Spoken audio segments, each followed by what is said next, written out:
اعوذ باللہ من الشیطان الرجیم بسم اللہ الرحمن الرحیم۔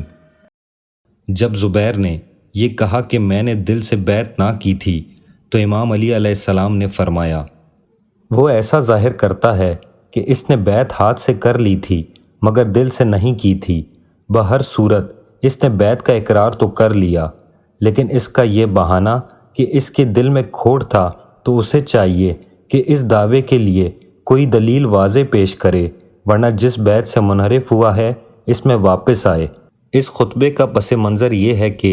جب زبیر ابن عوان نے امیر المومنین علیہ السلام کے ہاتھ پر بیعت کرنے کی بعد بیعت شکنی کی تو وہ اس کے لیے کبھی یہ عذر کیا کرتے تھے کہ مجھے بیعت کے لیے مجبور کیا گیا تھا، اور مجبوری کی بیعت کوئی بیعت نہیں ہوا کرتی، اور کبھی یہ فرماتے تھے کہ یہ تو صرف دکھاوے کی بیعت تھی، میرا دل اس سے ہمنوا نہ تھا۔ گویا یہ کہ وہ خود ہی اپنی زبان سے اپنے ظاہر و باطن کے مختلف ہونے کا اعتراف کر لیا کرتے تھے، لیکن یہ عذر ایسا ہی ہے جیسے کوئی اسلام لانے کے بعد منحرف ہو جائے اور سزا سے بچنے کے لیے یہ کہہ دے کہ میں نے تو صرف زبان سے اسلام قبول کیا تھا، دل سے نہیں مانا تھا، تو ظاہر ہے کہ یہ عذر قبول نہیں ہو سکتا اور اس بہانے کی بنا پر وہ سزا سے نہیں بچ سکتے۔ اگر انہیں یہ شبہ تھا کہ امام علی علیہ السلام کے اشارے پر عثمان کا خون بہایا گیا ہے تو یہ شبہ اس وقت بھی دامن گیر ہونا چاہیے تھا کہ جب اطاعت کے لیے حلف اٹھایا جا رہا تھا